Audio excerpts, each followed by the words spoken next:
आज यहाँ पे आए हुए सभी भाइयों बहनों को मेरा नमस्कार और खासकर प्रधानमंत्री जी को सबसे पहले नमस्कार करता हूँ।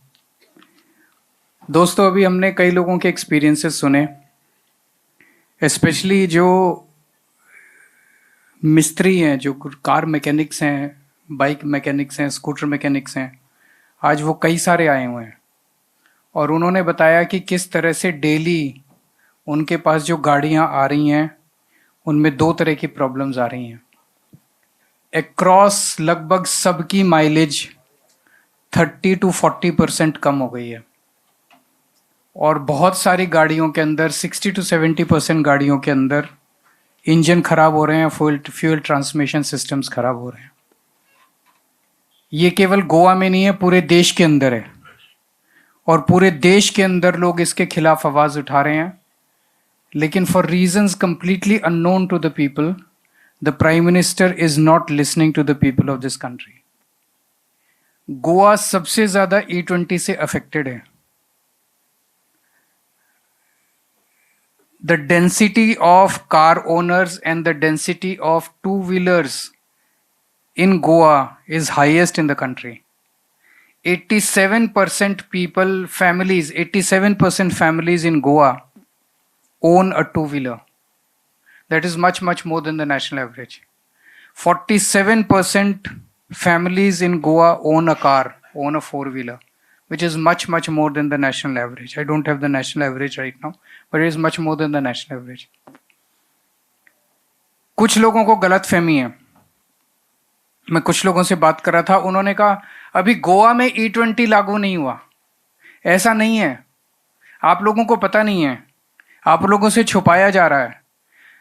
पूरे देश के अंदर 1 अप्रैल 2026 यानी कि इस साल के 1 अप्रैल से पूरे देश के अंदर हर पेट्रोल पंप पे केवल और केवल E20 ही मिल रहा है, प्योर पेट्रोल नहीं मिल रहा है। तो जो पेट्रोल आप गोवा के पेट्रोल पंप्स पे जाके भरवाते हैं वो E20 पेट्रोल ही है, आपको साफ पेट्रोल नहीं मिल रहा है। तो अगर कुछ लोगों को ये गलत फहमी है कि E20 नहीं, हम तो नॉर्मल पेट्रोल भरवा रहे हैं, हम तो E20, वो जो आप भरवा रहे हैं वो E20 पेट्रोल ही है। आपकी माइलेज कम हो रही है, आप बड़े सरप्राइज्ड हैं कि क्यों माइलेज कम हो रही है। वो इसीलिए हो रही है क्योंकि आप E20 भरवा रहे हैं। आज इतने सारे लोगों ने बोला, हमने दिल्ली में भी टाउन हॉल किया था, वो नेशनल टाउन हॉल था और उस नेशनल टाउन हॉल में you will be surprised, at one point of time there were 7 lakh people across the country who are watching it live. This is perhaps the biggest virtual rally that has taken place in the world. दुनिया के अंदर ऐसा कभी नहीं हुआ कि 7 लाख लोगों ने एक साथ लाइव कोई प्रोग्राम देखा हो। That day we decided we will do similar town halls all across the country. अब अलग अलग स्टेट्स के अंदर हो रहे हैं। चूंकि मैं गोवा आ रहा था तो I decided that I will personally participate in this town hall. किस तरह से जबरदस्ती की जा रही है आप ये देख सकते हैं। मैंने 29 ऑटो मैन्युफैक्चरिंग कंपनीज को चिट्ठी लिखी। They were manufacturers of four-wheelers, they were manufacturers of scooters, they were manufacturers of bikes. उनको मैंने चिट्ठी लिखी और उनसे पूछा कि आपका 2023 से पहले बना हुआ जो भी माल है, जो भी कार आप बनाई, जो अभी आपने स्कूटर बनाया, मोटरसाइकिल बनाई, क्या उसमें E20 सेफली इस्तेमाल किया जा सकता है? किसी का जवाब नहीं आया। फिर मैंने उनसे फोन किया। 9 कंपनीज के ऑफिसर्स ने मुझसे खुल के बात की। उन्होंने बस ये कहा कि हमारा नाम मत बताना, कंपनी का नाम मत बताना, हमारा नाम मत बताना। उन्होंने कहा E20 is a very dangerous fuel. 2023 के पहले की जो बनी हुई मोटरसाइकिल, कार और स्कूटर्स हैं जो पेट्रोल बेस्ड हैं, उसमें अगर E20 इस्तेमाल किया जाएगा तो it will be very dangerous for that vehicle.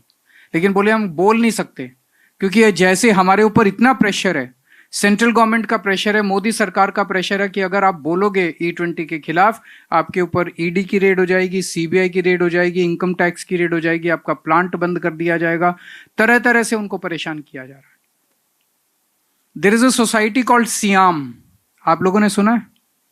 SIAM is society of Indian automobile manufacturers, SIAM. तो देश में जितनी भी ऑटो बनाने वाली कंपनीज हैं उन सब लोगों को मिलके सियाम बनाए, सोसाइटी बनी है।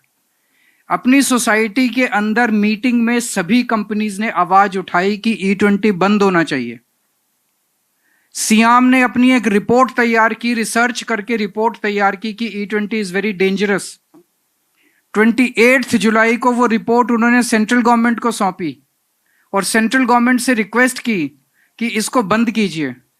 बाय चांस वो रिपोर्ट पब्लिक डोमेन में आ गई, सोशल मीडिया पे आ गई सियाम की रिपोर्ट कि सियाम ने कहा है, सारे ऑटोमोबाइल मैन्युफैक्चरर्स ने मिलकर बोला है कि E20 is dangerous for the vehicles. और एक हफ्ते के अंदर सरकार ने प्रेशर डाल के सियाम से उस रिपोर्ट को विड्रॉ करवा लिया। एक हफ्ते के अंदर सियाम ने कहा शायद हमसे कुछ गलती हो गई, हमारी रिपोर्ट ठीक नहीं है, हम अपनी रिपोर्ट को विड्रॉ करते हैं। इतनी बड़ी ऑर्गेनाइजेशन की रिपोर्ट कैसे, वो कोई गलती कैसे हो सकती है? तो जाहिर तौर पे उनको धमकी देके, ईडी की धमकी देके, सीबीआई, सब लोगों को धमकी दी जा रही है। सब लोगों को प्रेशर डाल के रिपोर्ट्स, जो साइंटिफिक रिपोर्ट्स है, जो रिसर्च बेस्ड रिपोर्ट्स है, जो थर्ड पार्टी रिपोर्ट्स है, उनको विड्रॉ करने के लिए प्रेशर डाला जा रहा है जबरदस्त। और अब क्या हो रहा है, शुगर केन को डाइवर्ट करके इन्होंने इथेनॉल बनाना चालू किया। नतीजन शुगर केन की कमी हो गई, चीनी बनने की कम हो गई। तो 25 lakh ton, 25 lakh ton worth of sugar cane ethanol बनाने के लिए डाइवर्ट कर दिया। देश में चीनी की कमी हो गई। पिछले एक महीने में 30 रुपए चीनी प्रति किलो बढ़ गई है। 30 जुलाई को चीनी थी 45 रुपए किलो, आज चीनी मार्केट में 75 रुपए किलो। तो सरकार ने क्या किया, बेवकूफ अनपढ़ सरकार ने क्या किया, एक तरफ शुगर केन को डाइवर्ट करके इथेनॉल बनाया, इथेनॉल से उन्होंने पेट्रोल में मिलावट किया, लोग पे E20 से परेशान हैं। दूसरी तरफ उन्होंने चीनी को महंगा कर दिया, चीनी से परेशान है। और क्या फायदा हुआ देश का? कोई फायदा नहीं हुआ। कह रहे हैं फॉरेन एक्सचेंज बचा रहे हैं। जो इथेनॉल 20% मिक्स कर रहे हैं पेट्रोल में, उससे 20% कम क्रूड ऑयल इंपोर्ट करना पड़ेगा, तो फॉरेन एक्सचेंज बचेगा।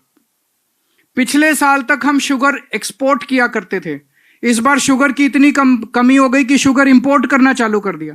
तो वहां जो फॉरेन एक्सचेंज बचा वो यहां शुगर में चला गया। इतनी बेवकूफ सरकार मैंने अपनी जिंदगी में नहीं देखी।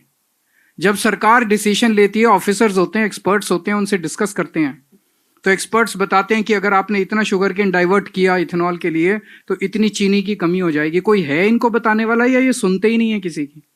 तो ना फॉरेन एक्सचेंज बचा।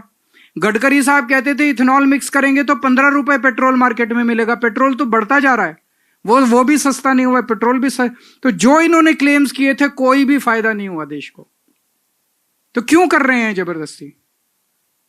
कुछ लोगों का मानना है कि ट्रंप मोदी जी पे दबाव डाल रहा है। यूएसए के पास सरप्लस इथेनॉल है, उस इथेनॉल को अब ये आर्टिफिशियल इन्होंने स्केर्सिटी क्रिएट कर दी। अब ये यूएसए से इथेनॉल इंपोर्ट करना चालू करेंगे so that E20 can be raise to E30 and E40, और ट्रंप के प्रेशर में ये किया जा रहा है। एक और चीज मैं कहना चाह रहा हूं, अभी जैसे हमारे देश के अंदर 80% व्हीकल्स E20 इस्तेमाल करने के लायक नहीं है, लेकिन हमारे ऊपर जबरदस्ती E20 थोपा जा रहा है। अब सरकार कह रही है हम E30 के ट्रायल्स कर रहे हैं, रिसर्च कर रहे हैं, स्टडी कर रहे हैं। कोई स्टडी नहीं कर रहे, स्टडी तो करते ही नहीं है ये बीजेपी वाले। इन अनपढ़ लोग हैं, इनको स्टडी करनी नहीं आती। ये माहौल देख रहे हैं, जैसे ही E20 के ऊपर माहौल थोड़ा ठंडा होगा ये E30 ले आएंगे, E40 ले आएंगे। ये कह रहे हैं E85 तक लेके जाएंगे। तो अभी गाड़ी मत खरीदना मार्केट से। अगर आपने गाड़ी खरीदी, अभी E20 की गाड़ियां आ रही हैं, साल भर के अंदर ये E30 ले आएंगे। E20 की गाड़ी में E30 फोर्स करेंगे, E40 फोर्स करेंगे, वो भी खराब हो जाएगी। तो अभी डीजल में भी मिलावट करने वाले हैं ये लोग, वो भी अनाउंस कर दिया इन लोगों ने। डीजल में भी, CNG में भी, दोनों के अंदर मिलावट करने वाले हैं। अभी सर ने यहां पे किसी ने वो मुद्दा उठाया था ब्राजील का मैं आपको एग्जांपल दे, सारे देशों के अंदर जहां जहां इथेनॉल इंट्रोड्यूस किया गया उन्होंने काफी समय लिया। जैसे जापान के अंदर अभी E3 है, यूएसए सबसे, और जापान E20 कब करेगा? 2040 में। So they will take 15 years to put their systems in place before they introduce E20। USA के अंदर, यूएसए सबसे ज्यादा इथेनॉल बनाता है पूरी दुनिया के अंदर। यूएसए में अभी E10 है, वो भी E20 नहीं करता। ब्राजील के अंदर केवल E20 है। ब्राजील के अंदर केवल E20 नहीं है, ब्राजील में E100 भी आ गया है। उन्होंने 55 साल लिए थे, 55 इयर्स। ब्राजील में 1931 के अंदर E5 आया था और E20 आया था 1985 के अंदर, 55 साल के बाद। It takes huge amount of preparation before you introduce ethanol based fuel. आपको जितने ऑयल के टैंकर्स हैं वो बदलने पड़ते हैं, आपको जितने पेट्रोल पंप के अंदर स्टोरेज टैंक्स हैं वो सारे बदलने पड़ते हैं, आपको जितनी गाड़ियां हैं गाड़ियों के इंजन बदलने पड़ते हैं, जो नई गाड़ियां आती हैं उनको E20 कंप्लायंट करना पड़ता है। इस सब में 15-20 साल लगते हैं ये सब करने के लिए, और मोदी जी ने 3 साल के अंदर कर दिया। तो जबरदस्ती कर रहे हैं हम लोगों के साथ। तो अभी हम लोगों ने देखा कैसे कॉकरोच पार्टी ने बहुत बड़ा आंदोलन किया, जिसकी वजह से सरकार को झुकना पड़ा। ये E20 इतनी आसानी से मानने वाले नहीं है, और जो इनके खिलाफ आवाज उठाता है सबको ये एंटी नेशनल बोल देते हैं। जैसे अभी इन्होंने बताया कि जो E20 के खिलाफ बोलेगा वो एंटी नेशनल है। तो दोस्तों मेरे पास तो एक सुझाव है, ये ऐसे तो नहीं मानने वाले। ये आपकी गाड़ी, एक आम आदमी जो है मिडिल क्लास, यहाँ जितने लोग बैठे हैं मिडिल क्लास के लोग हैं, जब आदमी गाड़ी खरीदने जाता है तो जितनी उसकी औकात होती है उससे थोड़ी सी ज़्यादा बढ़ के गाड़ी खरीदता है, थोड़ा लोन लेता है, थोड़ा सेविंग्स इस्तेमाल करता है, और फिर गाड़ी। और अगर गाड़ी आने, नई नई गाड़ियां खराब हो रही हैं, 10,000 किलोमीटर की गारंटी होती है, उसके अंदर गाड़ियां खराब हो रही हैं, गाड़ियां मैकेनिक। तो जब उसकी गाड़ी खराब हो जाती है उसे बड़ी तकलीफ होती है, और जब बार बार गाड़ी खराब होती है तो उसे बहुत तकलीफ होती है, क्योंकि सब कुछ सेविंग्स लगा के उसने गाड़ी खरीदी होती है। तो अगर हमें ये E20 खत्म कराना है तो मेरे पास एक सुझाव है। इन लोगों को अहंकार है कि हम जो मर्जी कर दें, जीतना तो हमें ही है, जनता वोट तो हमें ही देगी, सरकार तो हमारी बनेगी। इनको ये अहंकार है कि जनता हमारे पास ही आएगी, कहां जाएगी। इस बार असेंबली चुनाव में एक बार अगर गोवा और उत्तर प्रदेश के अंदर बीजेपी हार जाए, मैं आपको बता रहा हूं 10 मार्च को नतीजे आएंगे, 15 मार्च तक E20 वापस हो जाएगा। गोवा के अंदर 87% people are right now troubled because of E20। 87% लोग 2 व्हीलर ओन करते हैं, 47% लोग 4 व्हीलर ओन करते हैं। अगर सब मिलके एक बार ठान लें कि इस बार बीजेपी को वोट नहीं देना, मुझे लगता है 5 दिन के अंदर अगर E20 वापस नहीं हो जाए तो मैं अपनी राजनीति छोड़ दूंगा। इस बार गोवा के अंदर आप हरा के दिखा दो, देखो E20 5 दिन के अंदर वापस हो जाएगा। Thank you so much.